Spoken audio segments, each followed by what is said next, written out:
साथियों नमस्कार। जय हिंद, जय भारत, जय संविधान।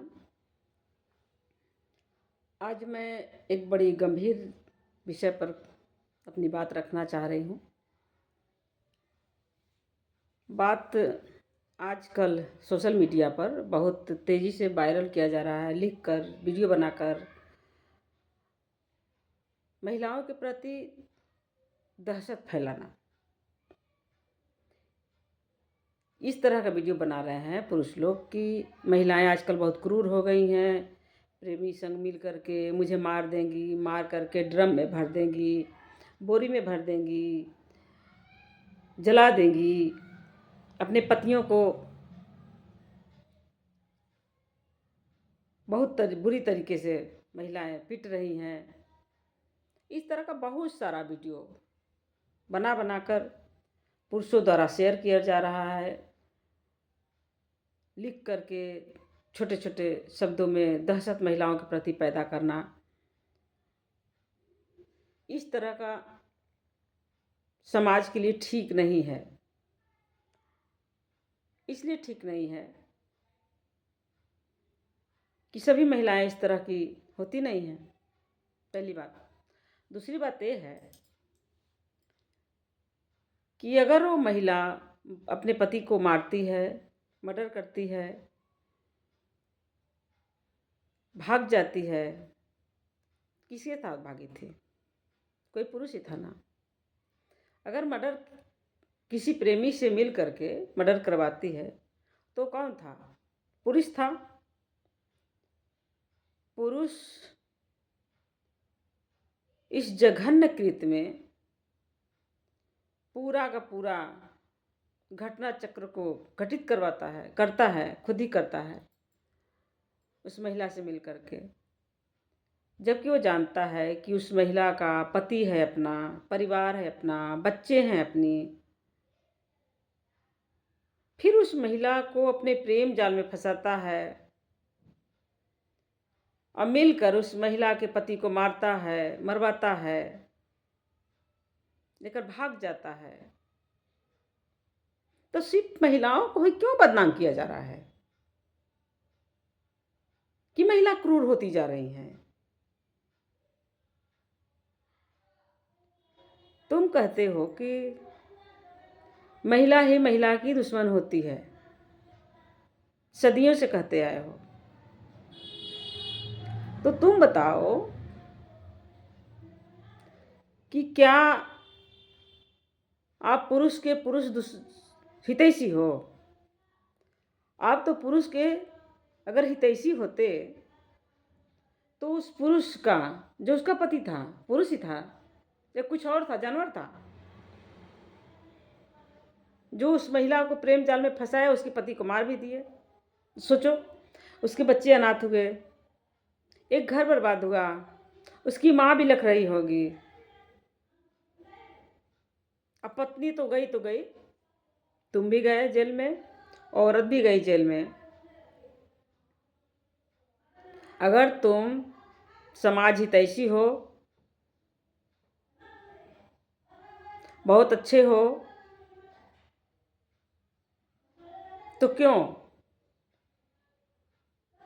महिलाओं को ही सिर्फ क्रूर बताना, दर्शित करना, क्यों इस तरह की चीज़ें आ रही हैं सामने?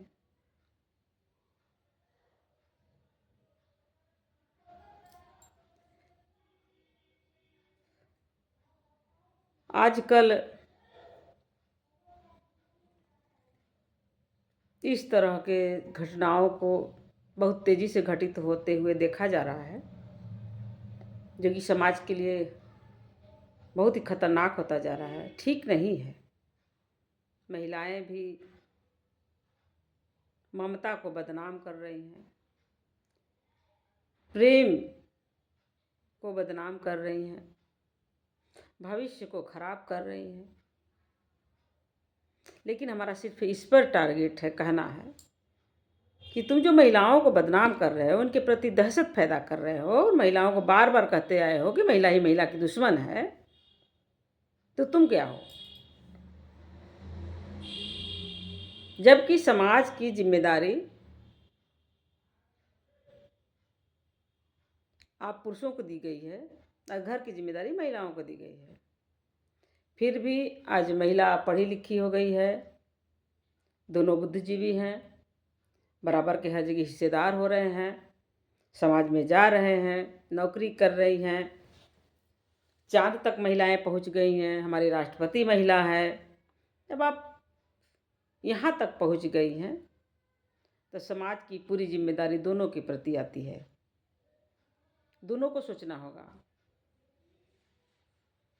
महिलाएं पति के साथ मिल मिल कर वीडियो बना रही हैं शेयर होने के लिए खाली, लेकिन इसका समाज पर कितना प्रभाव पड़ रहा है इसके लिए कौन सोचेगा? कोई बाहरी आएगा सोचने के लिए? नहीं, हमें आपको ही सोचना होगा। इसी पर एक मैं कथा बता रही हूँ।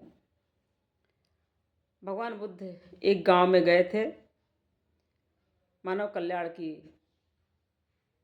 धम्म कथा कह रहे थे। वहाँ के एक महिला गांव में रहती थी, जो भगवान बुद्ध के अपने यहाँ भोजन दान के लिए आमंत्रित करती है। भगवान बुद्ध उसको सहर्ष स्वीकार करते हैं, उसके घर जाने के लिए, भोजन करने के लिए। गांव में इस बात की चर्चा बड़ी तेजी से हो जाती है कि भगवान बुद्ध वेश्या के घर जा रहे हैं। लोग भगवान बुद्ध से जाकर ये बात कहते हैं कि भगवान बुद्ध आप ना जाएं, इससे आपकी बदनामी होगी। भगवान फिर सबको बुलाते हैं और इस बात के लिए सबसे कहते हैं कि सब लोग ताली बजाओ, एक हाथ से बजाना, दोनों हाथ से मत बजाना। सभी कहते हैं कि एक हाथ से भगवान ताली नहीं बजेगी। तो भगवान बुद्ध कहते हैं कि जब एक हाथ से ताली नहीं बजेगी तो वेश्या अकेले की वेश्या है, वो तो एक थी, तुम तो पूरा गांव थे, पूरे गांव के पुरुष उसके यहाँ जाते रहे। सभी शर्मिंदा होते हैं, भगवान बुद्ध से क्षमा मांगते हैं। भगवान बुद्ध के देशना से प्रभावित होकर वो वेश्या जो है धम्म अपना लेती है, भगवान बुद्ध के साथ जाकर उनके संघ में शामिल हो जाती है, मानव कल्याण के लिए कार्य करने लगती है। इसीलिए उदाहरण रूप में उसे आज तक याद किया जाने लगा है। आप भी मानव कल्याण के लिए कार्य करें, दहशत ना फैलाएं। धन्यवाद। जय संविधान, जय भारत।